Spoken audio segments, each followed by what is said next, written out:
주의 말씀을 의지하여 깊은 곳에 금을 던져 오늘 그가 놀라운 일을 이루시는 것 보라.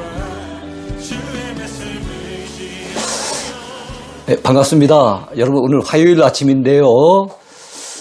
이제 이번 주간이 그동안 해오던 우리 성경 강의 가운데 지리 부분은 마지막 강의가 될 것 같아요. 그래서 오늘 화, 수, 목까지 3일 동안은 지리 가운데 성경을 읽고 이해하는 데서 굉장히 중요한 부분이 있는데 그동안은 지금 빠뜨리고 있었습니다. 그 부분이 어떤 부분인가 하면 광야라고 하는 부분입니다. 성경에는 광야가 참 많이 나와요. 그래서 광야에 대한 이해, 광야에 대한 이미지를 바로 깨닫는 것이 성경을 이해하는 데서도 굉장히 중요합니다. 그래서 광야를 알아야 성경이 보이는 것입니다. 자, 그런 측면에서 광야와 관련된 공부를 3일 정도 하려고 합니다. 오늘 제50강 성경의 땅으로 떠나는 배당여행 20번째인데요. 광야를 가다 1번을 같이 공부하도록 그래 하겠습니다. 자, 성경에 나오는 광야는 다양하게 참 많은데요. 먼저 출애굽했을 때 출애굽한 이스라엘 백성들이 거쳐 지나왔던 광야가 수르 광야라고 있습니다. 이곳에 들어가는데 물을 찾지 못해서 사흘 동안 굉장히 고통을 겪다가 겨우 물을 찾았는데 마라라고 하는 곳에서 쓴 물을 맛보게 되고 또 실망을 했던 그런 일들이 수르 광야에서 벌어지거든요. 그 다음에 좀 내려오다 보면 신광야에서 신광에 당도했을 때 하늘에서부터 뭔가 떨어집니다. 뭡니까? 만나죠, 만나. 이게 뭐냐? 이런 뜻이라 그랬죠? 또는 선물이라는 뜻도 있다. 아람어로는 선물, 히브리어로는 이게 뭐냐? 이런 뜻의 만나가 있는데 왜 그동안 첫날부터 안 떨어지고 며칠 지났을 때 떨어졌을까요? 그동안 애굽에서 가지고 온 양식이 있는 걸 하나님은 아신 거예요. 우리 하나님은 얼마나 세밀하신지 몰라. 양식이 떨어졌을 때 하늘 양식을 공급해 주신 거죠. 어디에서요? 신광야에서. 자, 그 다음엔 더 오다 보면은 이제 르비딤을 거쳐가지고 드디어 시내 광야에 시내산이 있는 곳에 당도하게 됩니다. 애굽에서 출발해서 2달 걸려가지고 셋째 달 첫날에 시내산에 당도를 했어요. 자, 이 시내산이 있는 광야를 시내 광야라 그러고, 자, 이게 지금 삼면이 바다로 되어 있는 이 부분을 갖다가 뭐라 그럽니까? 시내 반도, 시나이 반도라고 얘기를 해요. 이 땅, 이걸 갖다 시나이 반도라고 아시면 되겠어요. 그래서 이집트와 그 다음에 이스라엘 그 사이에 있는 반도, 그것이 시나이 반도고, 시나이 반도에는 대표적인 광야 가운데 하나가 바로 시내 광야가 있고요. 시내 광야에 있는 산을 시내산이라고 한다. 이렇게 여러분 아시면 되겠어요. 그리고 난 다음에 여러분 바란 광야, 가데스 바네아에 당도했을 때 12정탐꾼을 파견하게 되고 그들이 여러분 40일 동안 정탐을 하고 돌아왔는데 어떻게 됐습니까? 완전히 불신앙을 갖다 표출하고 안 들어간다 그러고 못 들어간다 그러고 이래갖고 어떻게 됐습니까? 결과적으로는 가데스 바네아에서 그때부터 시작을 해서 40년 동안 이 광야에서 유리하며 방황하게 됩니다. 바로 이 가데스 바네아가 있는 광야가 바란 광야예요. 그러니까 이스라엘 땅에 비교적 가까이 다가간 가나안 땅에 인접한 광야, 바란 광야입니다. 그리고 여러분 광야에서 돌다가 나중에는 에돔을 거쳐가지고 어떻게 됩니까? 모압을 거쳐서 그 다음에 사해 위쪽에서 여리고 쪽으로 해갖고 이제 이스라엘 옆구리를 치고 들어가게 되는데, 자, 그럴 때 에돔을 지날 때 이 지역을 에돔 광야라고 하고요. 그 다음에 모압을 지날 때 모압 광야라고 하고요. 모압과 에돔 사이에 있는 광야를 아라바 광야라고 얘기를 합니다. 그리고 모세가 머물러 있었던 바로 이 지역을 미디안 광야라고 하고, 이 미디안 광야는 또 이 사우디아라비아가 있는 이 아라비아 지역에 보면 또 미디안 광야가 또 있어요. 그리고 이스라엘 안에는 사해 근처, 예루살렘부터 사해 근처에 이 지역을 갖다 무슨 광야라고 그런가 하면 유다 광야라고 또 얘기를 합니다. 그러니까 성경에 이처럼 많은 광야들이 소개되고 있는 거예요. 덜 중요한 것은 일부 뺐습니다. 그럼에도 불구하고 이렇게 많아요. 사도 바울이 가가지고 3년 동안 영적인 훈련을 받았다고 하는 또 아라비아 광야도 나오죠. 구약에 나오지 않아도 신약에서 또 언급이 되고 있습니다. 자, 그렇다면 성경에 자주 등장하는 이 광야. 광야가 뭘까요? 광야는 너무 건조한 곳이라서 농사를 지을 수도 없고, 사람이 정착할 수도 없어서 버려진 땅을 광야라고 얘기를 해요. 그 다음에 여러분, 이게 떠올렸을 때 이 광야와 사막, 이게 같은 의미일까? 아니면 서로 다른 것일까? 광야와 비슷한 의미로 우리가 사용되는 것을 바로 사막이라고 하는 또 말이 있지 않습니까? 이걸 한번 구분을 해보려고 합니다. 광야와 사막의 차이는 무엇일까요? 자, 광야는 비가 1년에 250mm에서 500mm 정도밖에는 오지 않아요. 아주 비가 적은 양이 내려요. 그러다 보니까 풀이 조금 자라긴 자라는데 무성하게 자라지는 않아요. 그래서 농사를 짓기는 어려워요. 그러나 풀이 조금 자랐을 때 양들이 가가지고 양이나 염소가 이렇게 풀을 뜯어먹을 정도는 되어지는 그런 곳이 광야예요. 자, 그런데 광야에 비했을 때 더 좀 삭막한 게 무엇입니까? 1년에 250mm 이하로 비가 오거나 아예 수십 년간 전혀 비가 내리지 않는 곳은 뭐가 됩니까? 사막이 되는 거예요, 사막. 광야와 사막은 이렇게 나눠져요. 둘 다 광야나 사막이나 사람 살기는 힘들고 농사 짓기는 힘들지만 그나마 광야는 풀이라도 한 번씩 좀 나고 비가 조금씩은 내리는데 비해서 사막은 그런 게 거의 없어서 아예 풀조차 없고 그러니까 양이 가서 무슨 풀을 뜯어 먹을 수 있는 이런 곳이 못 되는 곳은 사막이라고 얘기를 하는 겁니다. 자, 사막은 비가 와도 풀이 돋아나지 않는 모래 땅인데 비해서 광야는 흙이 있어서 비가 내리고 나면 풀이 돋아나요. 그래서 그 순간은 양떼들이 가가지고 뜯어먹을 수도 있는 그런 곳이 광야입니다. 다만 광야에는 비가 자주 오지 않아요. 그래서 풀이 좀 자라다가는 또 비가 그치게 되어지면 그리고 또 떼약볕이 계속 내리게 되어지면 자라던 풀도 곧 메마르게 되고 다시 황량한 광야로 돌아가게 됩니다. 그러니까 여러분 광야에 대해서 어느 정도 아시겠죠? 사막보다는 좀 낫지만 그러나 어쨌든 사람이 살만한 곳은 못 되고 농사를 지을 만한 곳은 못 되는 그런 황량한 땅을 광야라고도 합니다. 광야를 또 황야라고도 얘기를 하죠. 성경에는 유독 광야가 많이 등장하고 있습니다. 믿음의 조상들인 족장들, 아브라함, 이삭, 야곱 이런 족장들도 광야에서 생활할 때가 많았어요. 그들의 직업은 목축업이었습니다. 자, 모세도 미디안 광야에서 애굽에서 40년 살다가 결국 쫓겨서 미디안 광야로 가게 되죠. 그 미디안 광야에서 지내는 동안에 자기 처가가 그 양을 치는 그런 곳이잖아요. 그래서 처갓집에 양을 갖다가 치는 목자로서 그렇게 40년 동안 살면서 영적인 훈련을 하나님 앞에 받았어요. 그러니까 모세 역시도 양을 친 경험이 많이 있었다 하는 것이죠. 자, 출애굽한 이스라엘 백성들은 광야에서 여러분 40년 동안 방황을 합니다.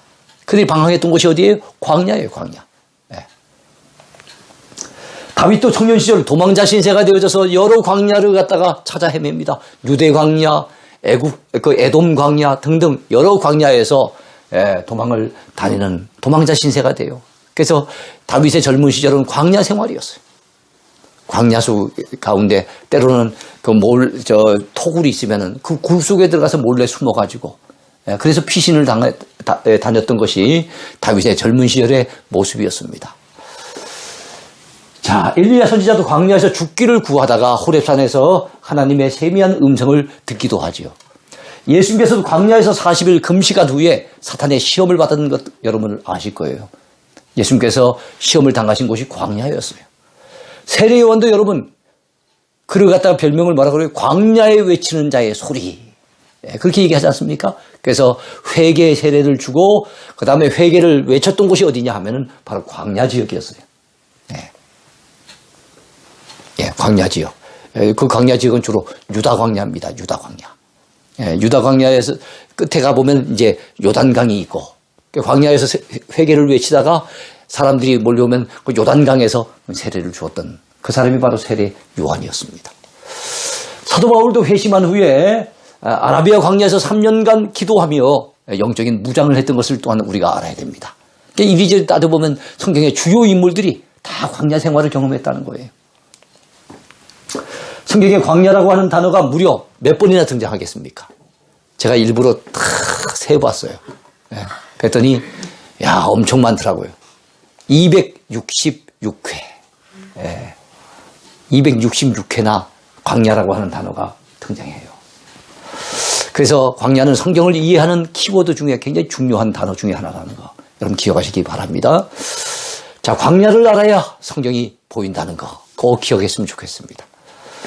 자, 성경은 광야를 배경으로 목축 생활을 하는 이스라엘 민족의 이야기를 담고 있어요. 네. 이스라엘 민족은 영토 서쪽인 지중해 해변에서는 농사를 짓고 그 샤론 평야라고 하는 그쪽 지중해에서 가까운 그 서쪽 지역은 평야 지역이에요. 그곳에서는 농사를 주로 지었지만 그러나 여러분 영토 동쪽인 광야 지역에서는 무엇을 했습니까? 주로 목축을 했어요. 그러니까 그들의 조상들은 믿음의 조상들은 다 목축을 하는 분들이었는데 그들이 가나안 땅에 들어와서 정착을 하면서부터 목축도 하고 농사도 짓는 어떤 사람은 목축을 하고 어떤 사람은 농사를 짓고 또 어떤 경우는 농한기에는 목축을 하다가 농번기에는 뭐 해요? 또 농사를 짓고 그러면서 이 두 가지를 갖다가 투잡으로 같이 겸하여 하는 분들도 있었어요. 자, 본래 가나안 땅에 살던 가나안 족속들과 블레셋 사람들은 어떤 민족이었습니까? 농경민족이었어요. 그들은 가나안 땅에 정착해 살았기 때문에 농사를 업으로 삼는 그런 사람들이었어요. 자, 그리고 아말렉 족속, 미디안 족속, 자, 모세가 가서 40년 동안 머물렀다는 미디안 족속, 아랍 족속 같은 사람들은 다 사막 민족이에요. 그래서 이들에게 늘 친숙한 것은 무엇입니까? 사막에서 낙타를 타고 다니고, 낙타를 끌고 다니는 그런 대상들. 자, 이런 사막민족은 완전한 뭐였습니까? 유목민이에요. 사막민족은 유목민이에요. 그리고 가나안 땅에서 거하던 원주민들은 농경민족이었어요. 그리고 그 이스라엘 백성들이 원래 종살이 하던 땅, 어디입니까? 이집트. 이 애굽도 역시 농경 문화가 발달하는, 그야말로 농업을 주로 하는 그런 지역이었어요. 그런데 비했을 때 바로 이 이스라엘 백성들은 농사도 짓고 그리고 목축도 하는 반유목민이라고 보시면 되겠습니다. 반유목민. 자, 그래서 여러분 이스라엘 백성들 하면은 반유목민이다. 농사도 짓고 목축도 하는 그런 사람이었다. 이렇게 보시면 됩니다. 그러므로 이스라엘의 역사를 알려면 광야를 알아야 하고 광야를 이해해야 그 의미를 이해할 수 있는 대목이 성경 가운데 굉장히 많이 있다는 것을 기억하시기 바라요. 그런 측면에서 우리가 이번에 광야를 다루게 되는 것은 참 중요한 의미가 있다고 생각합니다. 두 번째, 성경 속 광야들의 이름을 한번 살펴볼까요? 자, 먼저 미디안 광야가 나옵니다. 자, 미디안은 아브라함의 후처 그두라가 낳은 아들, 그 아들의 이름이 미디안이에요. 그 아들의 이름에서 왔으니까 미디안의 이렇게 조상도 따져 올라가면 바로 아브라함의 조상이라고 보면 되겠죠. 다음에 미디안 광야는 팔레스타인 땅의 동남쪽에 위치해 있었어요. 그러니까 팔레스타인 땅, 이스라엘 백성들이 살았던 그 가나안 땅과 이집트, 애굽 땅 그 사이에 바로 미디안 광야가 존재했습니다. 자, 모세가 이곳에서 결혼하여 몇 년 동안 살았습니까? 40년간 살면서 영적인 훈련을 받았어요. 모세 장인 이름이 뭡니까? 이드로죠, 이드로. 자, 그래서 모세 장인 이드로와 모세의 아내인 십보라 역시도 바로 미디안 사람들입니다. 그 다음에 여러분, 미디안이 또 성경에 자주 등장하는 것은 기드온의 300명 용사가 물리친 사람들, 바로 미디안 사람들이에요. 그래서 큰 승리를 거뒀죠. 자, 이게 미디안 광야의 모습입니다. 미디안 광야. 두 번째는 신광야 보겠습니다. 신광야, 아까 제가 만나를 설명하면서 신광야를 잠깐 언급했었죠. 자, 신광야는 팔레스타인 남방 엘림과 시내산 사이에 위치한 광야예요. 그 다음에 이곳에서 처음으로 뭐가 내렸습니까? 만나가 내렸어요. 그러니까 이집트에서 출발해 왔습니다. 그 다음에 처음에는 수르 광야를 만났죠. 그 다음에 더 내려오다 보면 이 신광야를 만나고 더 남쪽으로 내려오다 보면 저 시나이 반도 끝부분에 가면 시내산이 있고 그 시내산 인근을 갖다가 바로 시내광야라고 하죠. 그런데 그 시내산까지 가기 전에 바로 신광야 때 신광야와 시내광야 이건 다른 거예요. 시내산이 있는 곳은 시내광야, 만나를 처음 맛봤던 곳은 신광야. 이렇게 여러분 구분해야 되겠습니다. 자, 이게 신광야의 모습이에요. 참 황량해 보이죠? 예. 자, 그 다음에 이것도 역시 다 신광야의 모습입니다. 예, 요즘은 이렇게 관광객들이 이집트에서 또 이스라엘로 갔다 이렇게 지나갈 때 이 광야를 지나가다 보니까 이렇게 버스가 다닐 수 있도록 도로가 닦여 있는 곳이 있습니다. 도로가 많지는 않아요. 자, 이것도 신광야인데요. 이 광야 가운데 유일하게 이렇게 좀 나무가 한 번씩 보이죠? 광야 가운데 뜨문뜨문 나무가 하나씩 보이는 거. 이게 시띠나무예요. 시띠나무를 가지고 법궤를 만들었어요. 많은 사람들이 왜 하나님이 시띠나무로 법궤를 만드셨을까? 그 시띠나무의 의미를 막 연구하려고 굉장히 애를 쓰는데 저는 그건 너무 깊이 연구할 필요가 없다고 생각합니다. 왜 시띠나무로 법궤를 만들게 하셨을까? 답은 간단합니다. 시띠나무밖에 없기 때문에. 나무라고는 시띠나무밖에 없는데 거기다 뭐 큰 의미를 너무 부여하는 것은 좀 지나치지 않겠나. 오버하는 것이 아닐까 이 생각이 들어요. 자, 이것도 신광야입니다. 자, 이번엔 수르광야를 보겠습니다. 수르광야. 자, 수르광야는 이스라엘 백성들이 출애굽하여 홍해를 건넌 후에 처음 만난 광야예요. 출애굽 후에 처음 만난 광야. 여기에서 고생했던 것은 뭡니까? 물이 없어서 고생했어요. 사흘 동안 뭘 찾지 못해서요? 물을 찾지 못해가지고 헤매게 됩니다. 그게 얼마나 여러분 하루 정도는 뭐 물 안 마시고 견딜지 몰라도 사흘 물 못 마셨다고 한다면 그것도 여러분 우리가 실내 살면서 사흘 지내는 게 아니잖아요. 이거는 떼 앞에서 걸어가면서 사흘 동안 물을 못 마셨으니 얼마나 절망스러웠겠습니까? 자, 이게 수르광야예요. 이번엔 시내광야를 보겠습니다. 드디어 시내산이 있는 십계명을 받고 여러 가지 참 율법을 받았던 모세가 바로 그 시내산에 올라가서 그런 것을 받지 않습니까? 그랬던 곳이 바로 시내광야에 있는 산이었어요. 자, 시내광야는 시나이반도에 위치한 시내산에 있는 광야입니다. 이스라엘 백성들은 애굽에서 출발해서 몇 개월 만에요? 2개월 만에 도보로 2개월 만에 이곳에 당도하게 됩니다. 자, 모세는 이곳에 백성들을 머물게 하고 산에 올라가서 하나님께로부터 뭘 받습니까? 십계명을 받고 그리고 각종 율법을 받게 됩니다. 자, 이게 시내광야예요. 이것도 무슨 나무라고요? 시띠나무. 예. 자, 주로 광야에서 아니면 사막에서 다니는 동물은 뭐겠습니까? 그들이 타고 가는 건 말보다는 그 낙타였어요, 낙타. 낙타는 물을 또 저장하는 그런 어떤 특별한 능력도 있다 그러죠. 자, 시내광야 이런 데서 이런 광야에도 사람들이 이렇게 참 사는 사람들을 보면 참 안타까워요. 저도 광야 지나다가 저런 분들을 봤는데, 야, 태어나서 죽을 때까지 늘 모래바람이 아니면 흙먼지가 휘날리는 그곳에서 살다가 그곳에서 죽으니까 얼마나 안타깝습니까? 주로 이 사람들을 베두윈족이라 그래요. 베두윈족. 사막이나 광야에서 목축을 하면서 그것을 갖다가 그들을 삶의 터전으로 삼아서 사는 민족들 가운데 베두윈족이 유명해요. 자, 광야에 가보면 시내산이 있어요. 자, 시내산. 여러분, 시내산의 특징은 나무가 없는 산입니다. 바위산이에요. 저 시내산 밑에 입구에 가보면 나무가 몇 그루 있는데 그건 일부러 갖다가 심은 것이지 자생하는 나무가 아니에요. 그 시내산은 100% 이게 바위산이 이거예요. 주로 여러분 낮에 올라가면 너무 덥기 때문에 새벽에 올라가요. 새벽 2시쯤 출발해가지고 도보로 해가지고 한 4시간 정도 올라가면 한 6시쯤 거기 당도하게 되고 그럼 아침에 해가 이렇게 떠올라요. 그래서 주로 불그스름한 건 해가 떠올라서 그 비춰지니까 그 바위가 불그스름하게 보이는 겁니다. 자, 제가 이집트에서 카이로에서 요게 파피루스라고 하는 겁니다. 옛날 그 갈대, 나일강 인근에서 나는 자생하는 갈대를 가지고 만든 최초의 인간이 만든 최초의 종이 이게 바로 파피루스입니다. 파피루스에 요게 그 히브리어로 10계명을 갖다가 기록한 거예요. 그걸 갖다 제가 이집트에서 딱 샀죠. 왜 샀겠습니까? 시내산에 올라가면 탁 펼쳐들고 사진 찍으려고.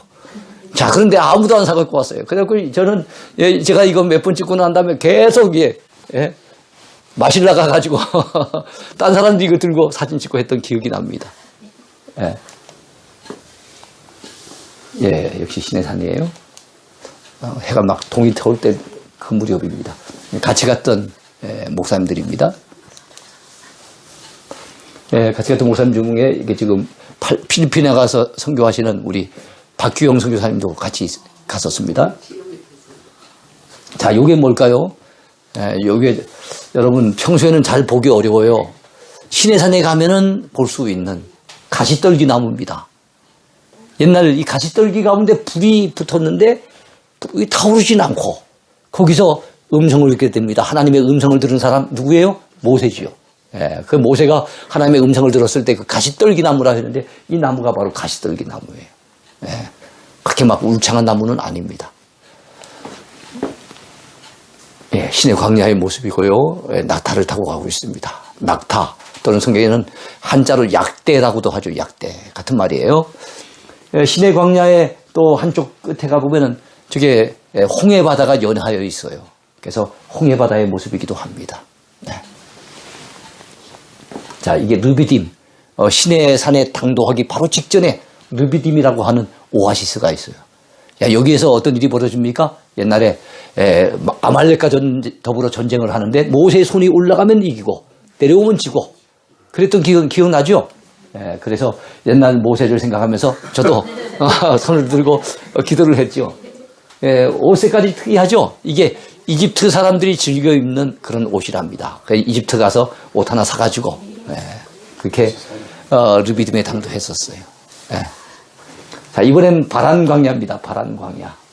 자, 바란 광야는 아브라함이 하갈에게서 낳은 아들 이스마엘. 여러분 이스마엘 잘 알잖아요. 항상 이삭과 비교가 되는 인물 이스마엘.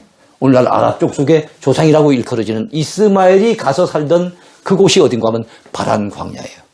그러니까 이집트에서 오다 보면은 팔레스타인 이 가나안 땅에 가장 인접해 있는 광야. 바란 광야입니다. 아까 가데스 바네아가 바로 거기 있다 그랬죠.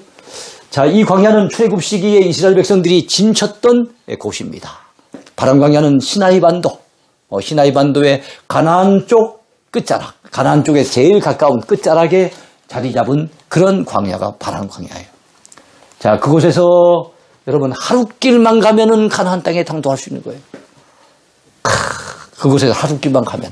그러니까 그들이 가나안 땅을 정탐하고 와서 믿음의 보고만 하고 그 백성들이 하나님 앞에 불신앙을 표출하지만 않았다고 한다면 여러분 진짜 얼마 안 돼가지고 하루 만에 가나안 땅을 당도하고 정복할 수 있었어요.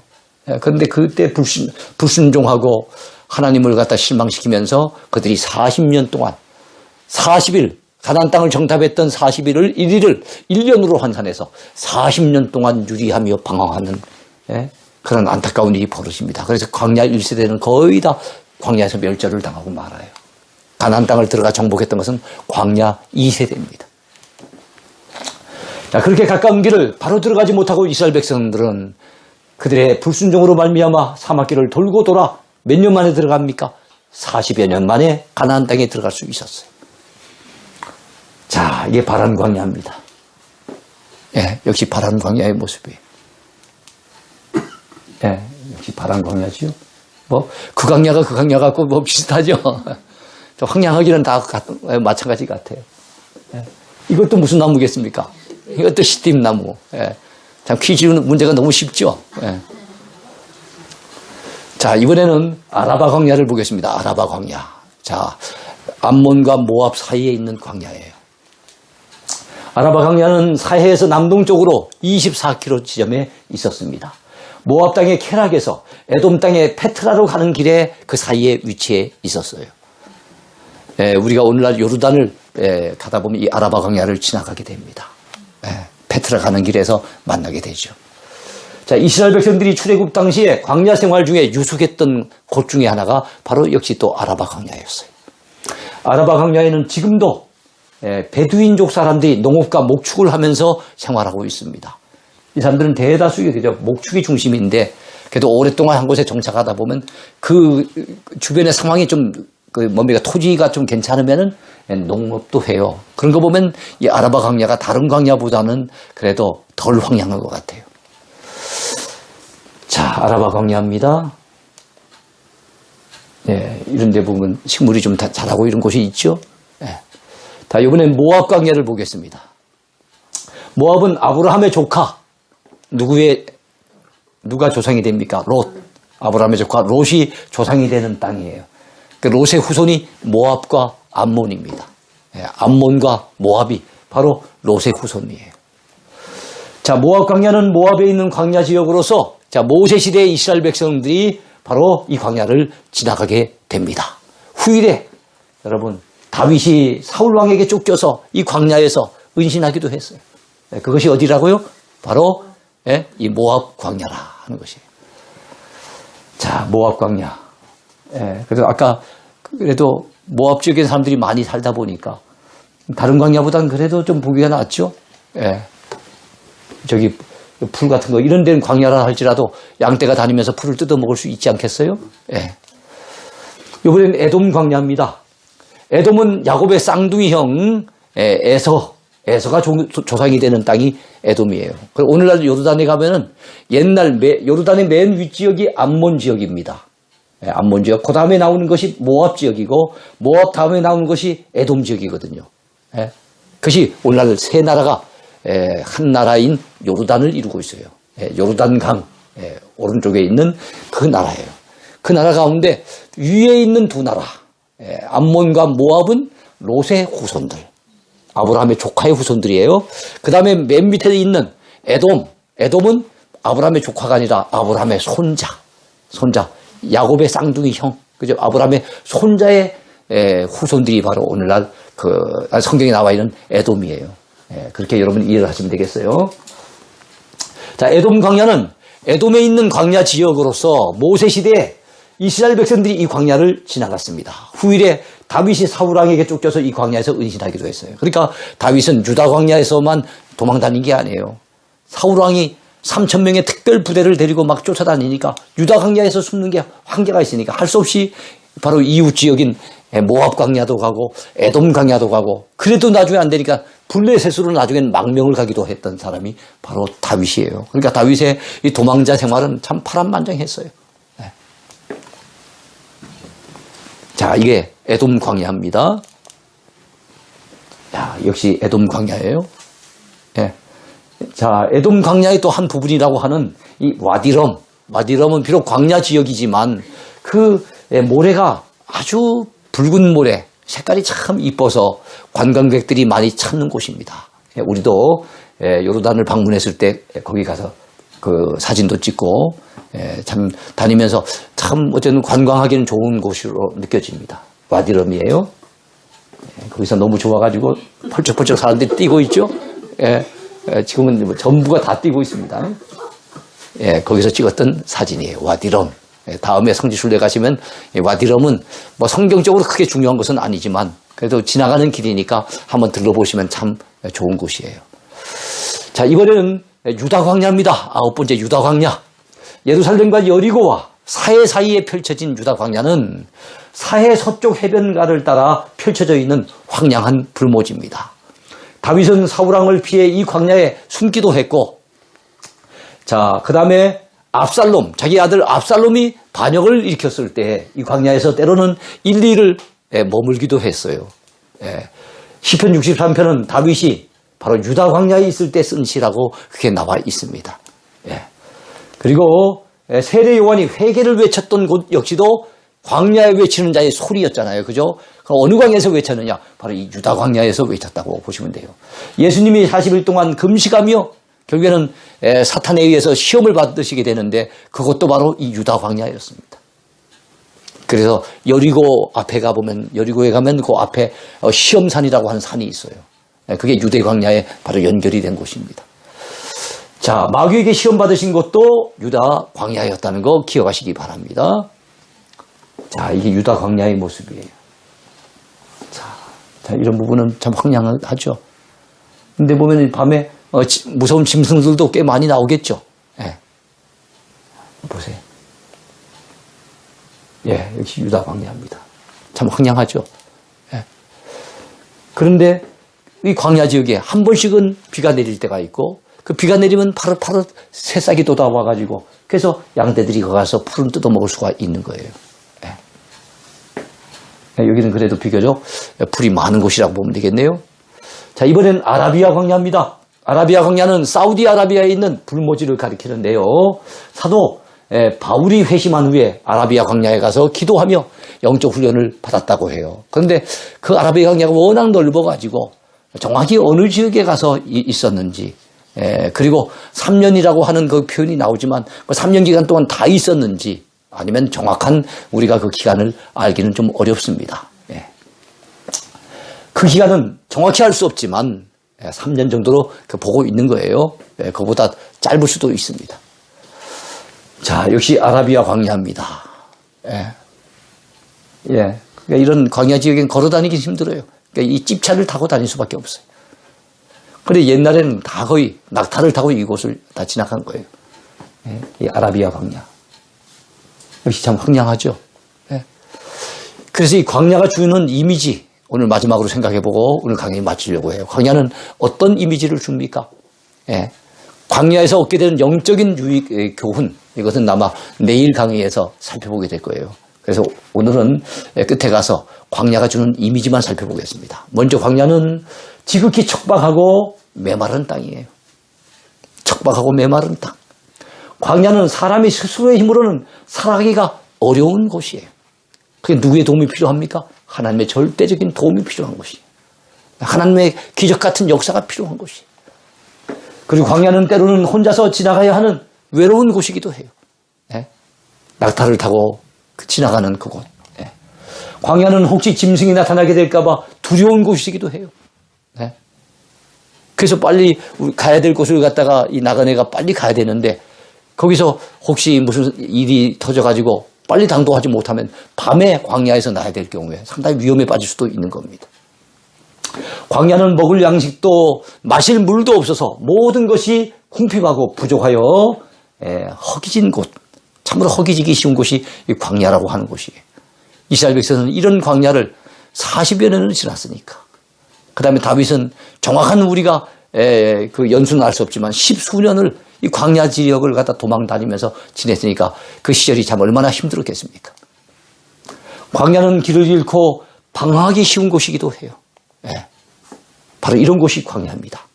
다만 광야에서도 그래도 참 반가운 곳이 있는데 광야를 지나는 나그네에게도 참 반가운 곳이 한 번씩 있어요. 그게 뭡니까? 오아시스. 광야의 오아시스 또는 사막의 오아시스. 얼마나 좋습니까? 자, 유다 광야 속의 오아시스는 뭔가 하면 엔게디. 엔게디에 보면 동굴이 많아서 그 다윗이 그 엔게디 동굴에서 많이 피해 있었던 것 여러분 기억이 나실 거예요. 그 엔게디라고 하는 사해 근처에 있는 곳입니다. 자, 엔게디의 오아시스를 보세요.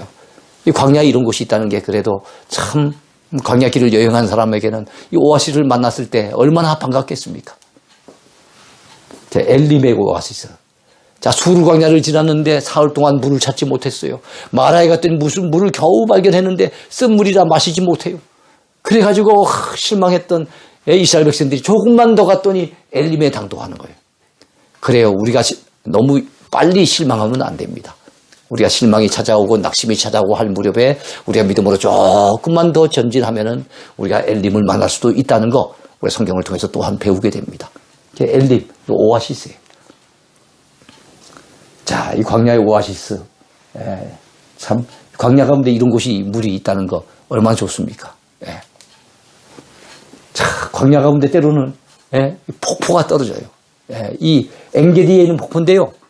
이것을 갖다가 다윗이 주로 엔게디에서 많이 은신을 했기 때문에 다윗 폭포라고 하는 그런 이름이 붙여져 있습니다. 여러분 어떻습니까? 폭포 보니까 참, 이 광야 공부하다가 이 폭포 보니까 너무 반갑죠? 광야 가운데 간혹 이런 것도 있다는 거예요. 그러니까 참 광야길을 걷는 사람들이 이런 곳을 갖다 찾기 위해서 얼마나 애를 쓸 것이며 이런 데를 만났을 때 얼마나 반갑겠습니까? 자, 오늘 강의 여기까지인데요. 우리가 광야가 성경에는 참 중요하다. 자주 등장한다는 거. 그리고 성경의 주요 인물들은 다 광야를 통해서 준비되고 광야를 통해서 훈련받고 광야를 거치면서 그들의 삶을 펼쳤다는 것을 우리가 알았고 또 성경에 수없이 많은 광야가 등장하는 것을 배웠으며 그 다음에 또 광야가 주는 이미지를 우리가 공부했어요.